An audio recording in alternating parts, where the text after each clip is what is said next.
its way. Tinanong siya kung anong klaseng tulong ang ibibigay niya sa mga nagrarayot.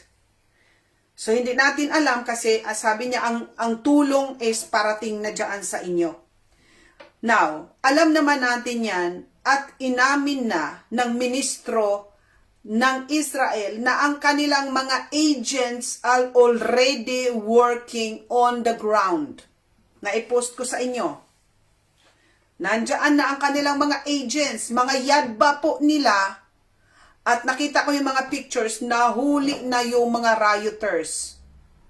Parang si ano yan alam mo yung si Reyes sa Pilipinas, na binabayaran ang trabaho ni Reyes ay mag-create ng mga rally-rally at binabayaran? Ganon din yon. Sila yan mismo, sila ang itong mga Digimon ang nag-finance dyan para mag-create ng riot, para papagbusakin ang gobyerno. Ginawa na nila yan sa maraming bansa. Ito, bigay ko sa inyo. Ang Libya. Si Gaddafi, mga kababayan, during the time of Gaddafi, nag-create siya ng, sinasabi ng iba na 8 wonders. Ano yung 8 wonders na ginawa? Isa sa mga 8 wonders. Yung deserto, ginawa niyang livable sa mga tanim. Tinaniman niya ang Libya. Disyerto yon. Kung paano niya ginawa ng mga linya ng tubig. Free ang education. Nagbigay ng mga bahay. Free ang healthcare nila sa Libya. At higit sa lahat, si Muhammad Gaddafi gusto niyang mag-create ng pera para hindi na gamitin ang petrodollar. Yung dolyar para sa pagtitrade. Kasi bakit sinasanction ang Amerika sa buong mundo? Dahil sa pagdidikta nila nitong petrodollar. Na yung pera mo, halimbawa pesos, itatransform mo ngayon into dollar para makabili ka ng oil. Kaysa buong mundo. Kasi sila ang nagdikta na kailangan ang currency na gamitin ay dollar. At yun ang naglagay, sabi ko nga si Carter ang nag-imbento noon. Nagdesisyon sila na sa buong mundo i-impose natin na i-bypass natin ang kanilang mga currency, respective currency, halimbawa yung pesos, yung lira, yung franco, yung dinar, lahat yan binaliwala nila. Nag-impose ang Amerika na lahat ng mga trading, lahat ng mga businesses, lalo na sa oil, kailangan, halimbawa, Pilipino tayo, pesos, ang pera natin, no? Bibili pa tayo talaga ng dollar para yon ang dollar ang ibili natin sa Iran. For example, ng oil. So, yung exchange ng pera natin, mangangailangan tayo ng maraming pesos para makabili ng oil dahil ang ibibili natin, dolyar. Hindi nyo maintindihan kung paano ang pahirap nitong mga Digimon sa atin? Imbis na gamitin sana yung ating pera, hindi, kailangan dolyar. Ngayon, sa panahon natin ngayon, ilan ang pesos na kailangan para makakuha ka ng $1? Almost 60 pesos. So, para makabili ka ng barrels ng oil, ang daming pesos ang kailangan mo. At kung ngayon, kaya sinasanksyon ng Amerika lahat ng mga bansa. Like for example ngayon, bago, sinasanksyon ng Amerika ang mga bansa ng 25% na taripa kung itong mga bansa bibili ng oil sa Iran. Kawawa naman yung mga bansa na yon. Bibili lang sila ng oil sa Iran. Kailangan na silang parusahan dahil dyan sa world currency ng paggamit ng petrodollar na yan, ng dollar na yan. Kaya si Gaddafi, nang sabi niya, this cannot be, nagplano si Gaddafi na ibabak ng gold niya ang pera, ang Libyan money. At gagawa sila, si Muhammad Gaddafi, ang nagplano noon, na yung mga African nations magkaroon ng sarili nilang currency para hindi nagamitin ang dollar. Kaya anong ginawa ng mga Jejemon? Ginurgur si Gaddafi sa Libya. Ang yaman-yaman ng Libya, mga kababayan. Sabi ko nga, libre ang education, libre ang kanilang health. Nag-ano sila ng itong ng tubig kasi para may tanim sila. Na-consider nga yung technology na ginamit ni Gaddafi para may water system sila sa disyerto para magkaroon ng mga tanim. At higit sa lahat, nagbibigay siya ng mga bahay sa mga Libyans. Ano ang ginawa nila? Ginurgur nila. Ginurgur nila si Saddam Hussein. Kasi si Saddam Hussein hindi gumamit ng petrodollar. Para sa pagbili ng kanyang oil, gumamit siya ng euro. Lahat ngayon yung ginagwerra na yan, hanggang ngayon, dahil doon, magtaka ka ngayon, puro sanksyon ang ginagawa nila. Dahil dito sa paggamit ng international currency natin na dapat gamitin ang dolyar, dapat tanggalin na nga yan eh. Puisip na yan. Yan ang nagpapahirap sa lahat ng tao sa buong mundo. So sa President Trump, kinansila ang all talks with Tehran after Iran's Foreign Minister Aragki reached out. The US President announces to the Iranian protesters help is on its way. So ngayon, kinansila na po. So may posibilidad po talaga na matuloy yung bang kasi ang tulong sa mga protesters darating na, sabi ni Trump. So kinansila na, imbis na mag-usap, ipinadala na yung tulong sa mga protesters. So gulo yon. Now,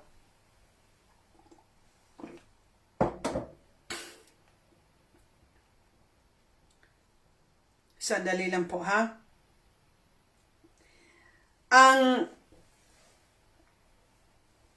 The United States has requested intelligence data on Iran from European countries for possible future strikes. Eto na. Sabi to ng Washington Post, ang United States ni-request ang intelligence data sa Europe, sa European countries. So sabi ng Amerika, bigyan nyo kami ng intelligence information regarding Iran. Lahat ng mga European countries, hiningan ng intelligence, data. Kasi gusto daw, ayon sa Washington Post, para sa mga future na pagbangbang sa Iran. India urges its national to leave Iran. So ayan, yung Indian government, pinaalis na doon ang mga Indian nationals sa Iran. Ang IRGC, itong sundalo ito ng Iran, has been placed on its highest level of alertness. Sabi ng Fars News. Okay? So, naghahanda po mga kababayan. Inilagay na daw sa highest level of alert ang Iranian military. The Israeli presidential aircraft wing of Zion has landed on the Greek island of Crete. Anong meron dito? Bakit itong presidential, yung Air Force One ni Trump, ang tawag naman ng Air Force One sa Israel ay Wing of Zion. Yung helicopter ay yung aircraft ito na sinasakyan ng presidente ni Netanyahu ito. Nagpunta sa Greek itong Wing of Zion. Anong meron? Kasi, as pointed out earlier, the last 3 times Israel attacked Iran, Wing of Zion left for Greece as well. So may pattern. Itong 3 beses na inatake or nagkaroon sila ng awayan, itong last 3 times between Iran at saka Israel, itong sasakyan ni Netanyahu na Wing of Zion nagpupunta sa Greek.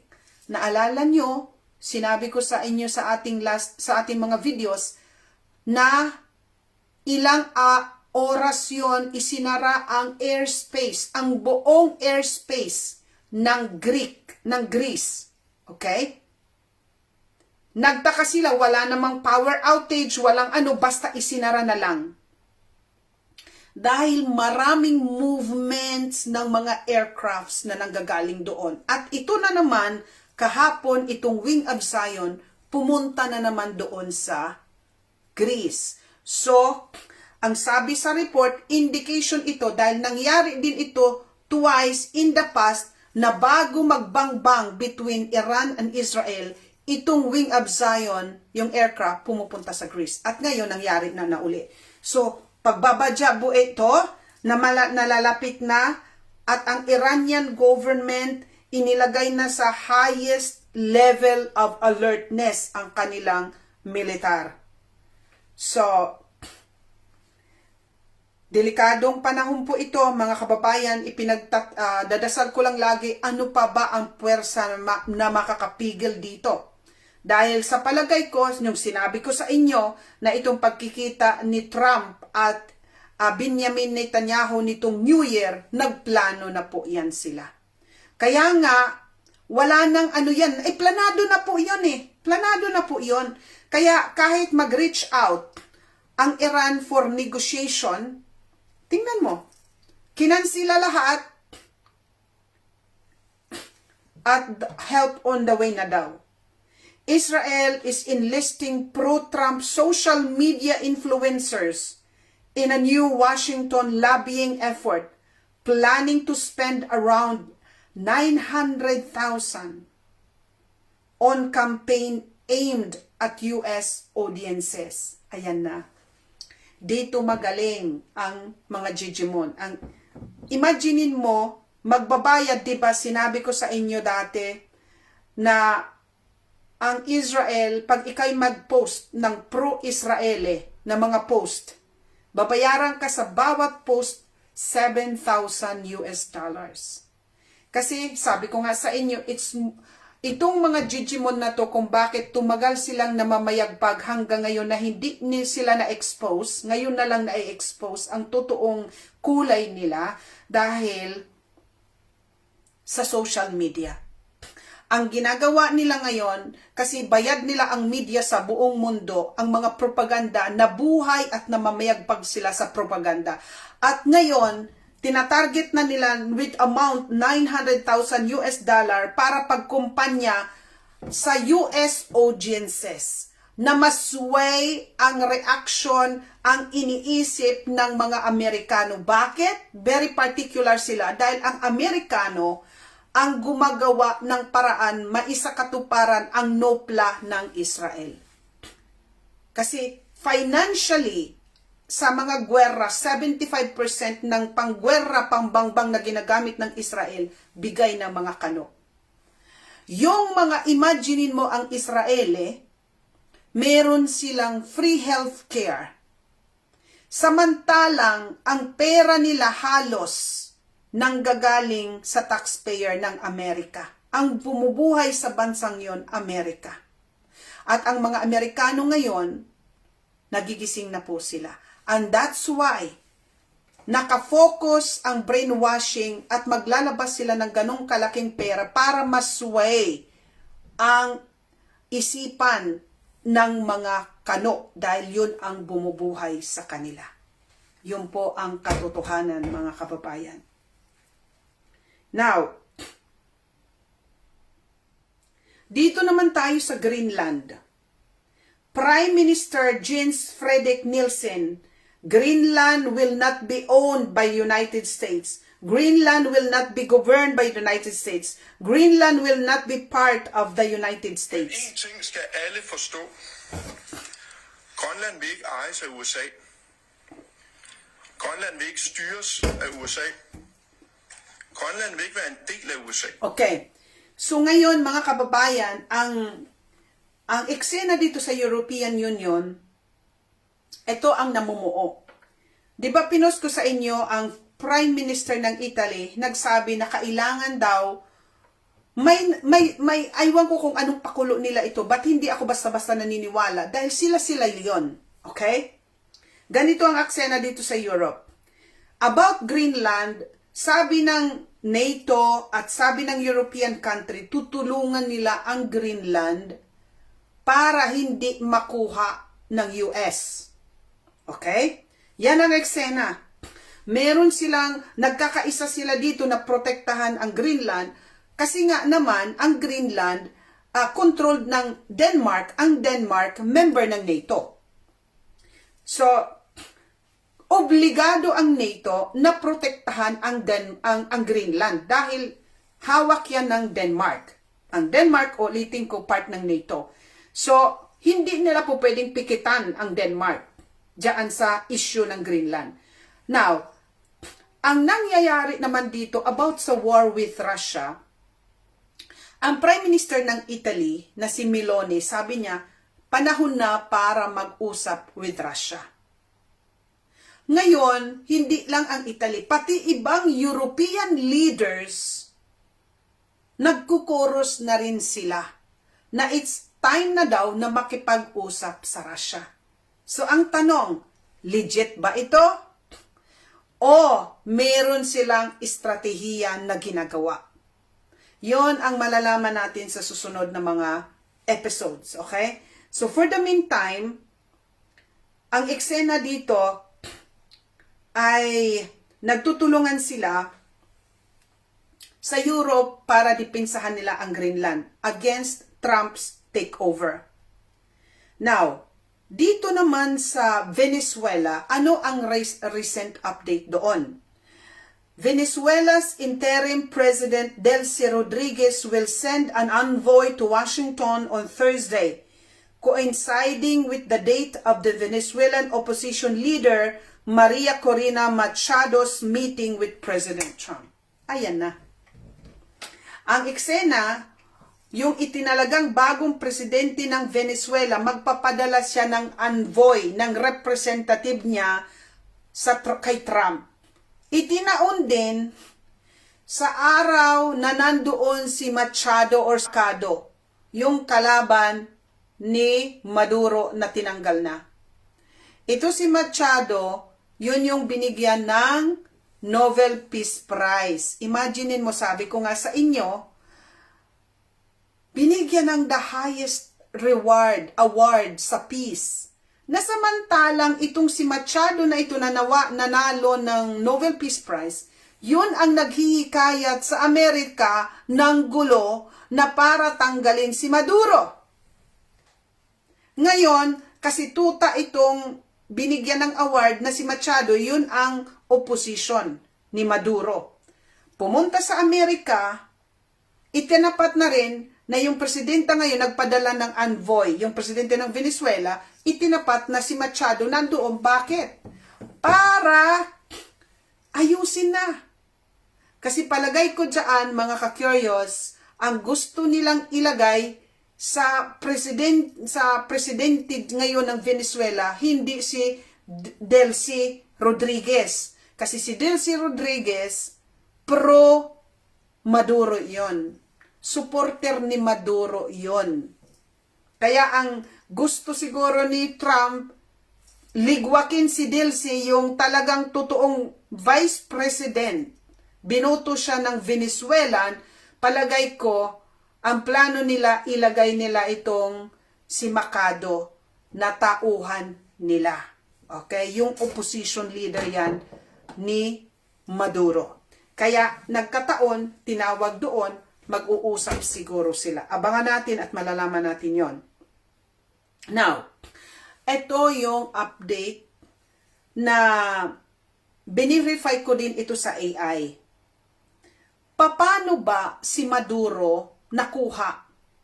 Kasi di ba, ultimo, nandoon na siya sa kanyang stainless na parang may room yata na kung saan napakatibay nun, hindi basta-basta mabuwag.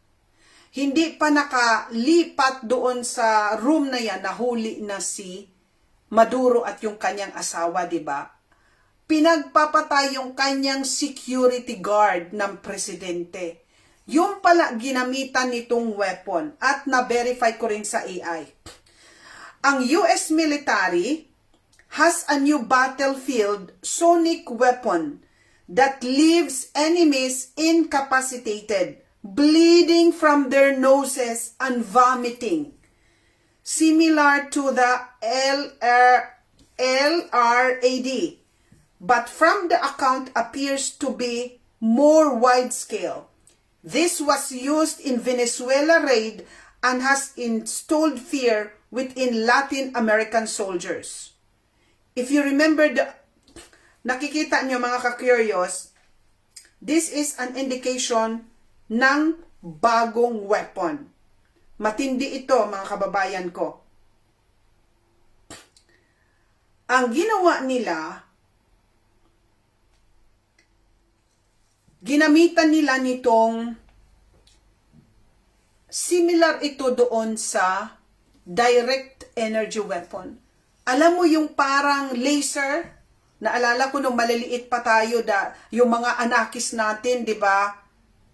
Lagi talagang sinasabi nila ang kanilang mga plano o kung yung mga technology nila. Di ba maliliit pa lang tayo, napapanood natin sa mga movies yung laser na yung ilaw na biglang lumalabas, tapos sunog ka kaagad, yung pala, kasi meron na talaga siyan at nag-imbento niyan ang Israel. Itong direct energy weapon. At yung ginamit, yung sonic na yon, ginamit doon sa mga sundalo ni Venezuelan president. It renders them incapacitated. Hindi na sila makakilos, bigla na lang silang nagdurugo yung ilong, nagbibleed ang kanilang, yun ang ilong, tapos nagsusuka sila, wala na silang magawa, incapacitated na sila. Yun ang bagong weapon na ginagamit ng Amerika. Kaya, yung mga bansa na tinatarget, lalo na dyan sa Latin America na gusto din niya lahat ng mga bansa sa Caribbean, takot na, nagtataka kayo, lahat umuoo na lang. Kasi yung pala, ang mga sundalo takot sila dahil mauubos sila. Ilang sundalo lang ang... Imaginein mo yung incursion na yon, yung paghuli kay Maduro. Imaginein mo, ang daming mga sundalo no na nagpoprotekta kay Maduro, yung kanyang mga presidential security guards.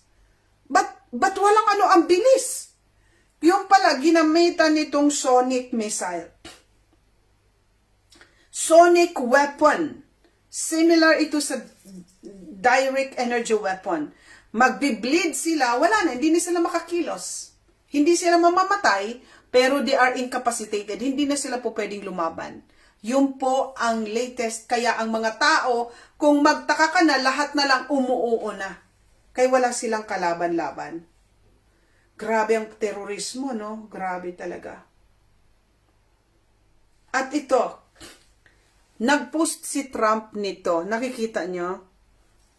Sa White House, tapos nakatingin siya sa bintana sa labas at nakikita niya ang this is the map ng Greenland.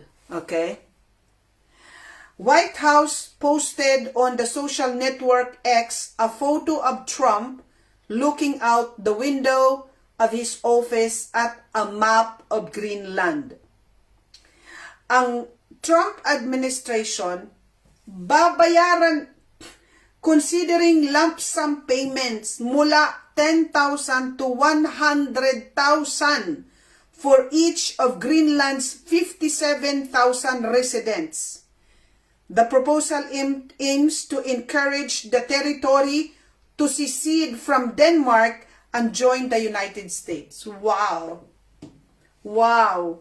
Babayaran talaga nila from 10,000 to 100,000 ang 57,000 na mga tao na sa Greenland para lang pumayag sila na ang Greenland mapunta sa Amerika. At yon ang ginawa ng ating last report. Panoorin nyo yung ating last video. Dahil nga, alam mo yung naglabi kay Trump na mga billionaires na nag-invest na dyan sa Greenland. kinuers, di umano, binayaran ang mga tao dyan sa Greenland, ang mga matataas na official, para makipag-business, para makuha nila ang kontrol ng tubig. Dahil alam natin mga kababayan, ang Greenland ay may pinaka-purest form of water. At pinasok yan ni Lauder at iba pang mga billionaires. Yung Estee Lauder or Lauder, how you pronounce it. Yung Estee Lauder na may mga perfume, makeup, mga kung ano-anong mga cosmetic products, yun po ang naghahari dyan sa Greenland na isang what? Isang Zionist din. Isang Digimon din na naglabi kay Trump na kunin mo ang Greenland para sila ang magkontrol ng purest form of water on earth. My dear Lord. So yan po mga kababayan, tinutrol na lang tayo ni Trump. Imaginein mo ang pagtutrol ni Trump. Tumitingin siya sa kanyang akin na yan. Si Trump, nang tutrol na lang. Dahil alam nila, sa terorismo nila, walang aayaw sa kanila. Imaginein mo, hayagan niyang sinabi, yes, we will control the oil of Venezuela indefinitely hanggat gusto nila sila magkukontrol. Sabi ni Trump, nag-post siya na siya daw ang acting president ng Venezuela. Nag-picture siya. So, nang tutrol na tong mga, wala na kasi talagang grabe na siguro sabi ko na ano na sana sila. Kasi mga ka-curious, kung matino ang pag-iisip nitong mga tao, siguro high sa sobrang kapangyarihan. Dahil you are gaining enemies. Ano ang mararamdaman ng mga tao dyan sa mga bansa na sinasakop nila? Ano ang identity nila? Lupa nila yon. Imagine mo mag-post siya, I am the acting president of Venezuela. Tapos itong picture na ito, tumitingin siya sa mapa ng Greenland,